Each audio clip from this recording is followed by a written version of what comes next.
What did the podcast that Oprah and Michael Pollan did together, what did it miss?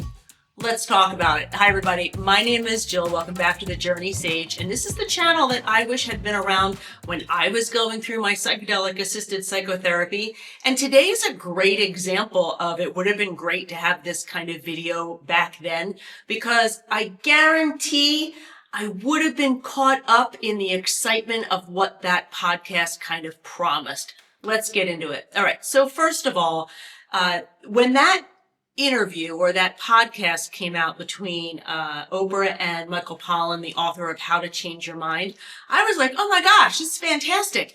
And then I couldn't really understand why it was a bit of a dud in the medicine communities of which I'm a part of until I watched it.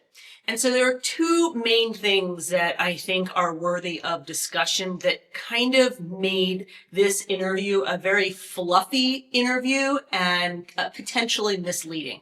All right, so first of all, it's Oprah herself. I'm not exactly sure what she's thinking about during these podcasts, but I've listened to about 3 of them so far, and she does an awful lot of talking. It's a pet peeve of mine. If you're going to bring experts onto a podcast, let the experts speak. I kind of lost track of how many times she interrupted Michael when he was trying to explain something. So that's the first thing. But she did something that happens to me all the time.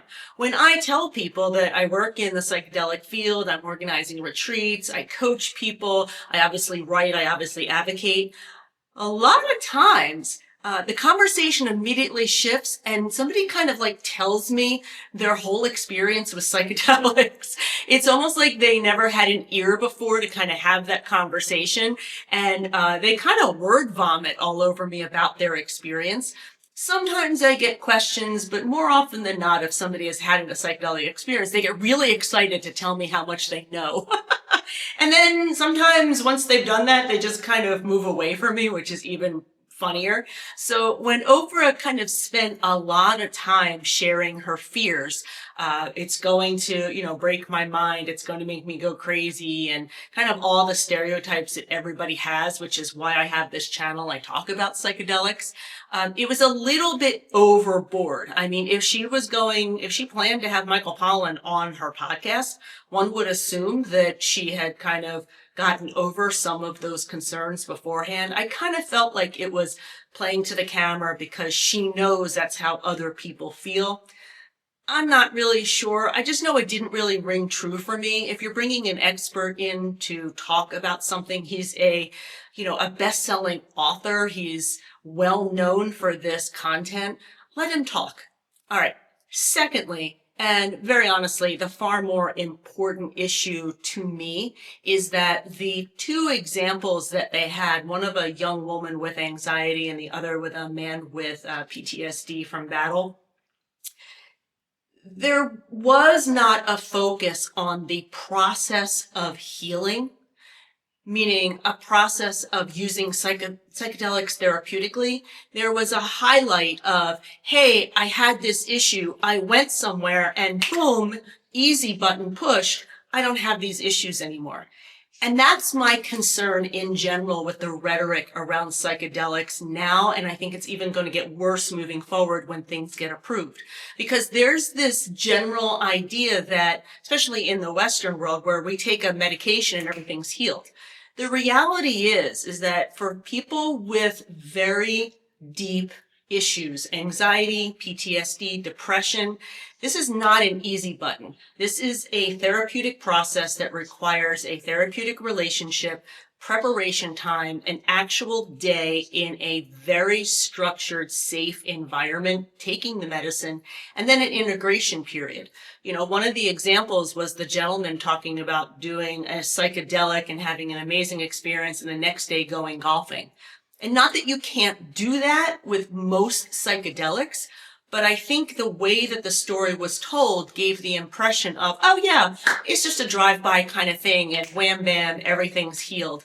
And I think that's the wrong message to give out to people for a variety of reasons. And now it makes sense to me why the medicine communities of which I'm a part didn't really even mention this podcast. They weren't excited about it because the way that the stories were told on the podcast does not align to our lived experiences of healing our own trauma and helping other people to heal their trauma.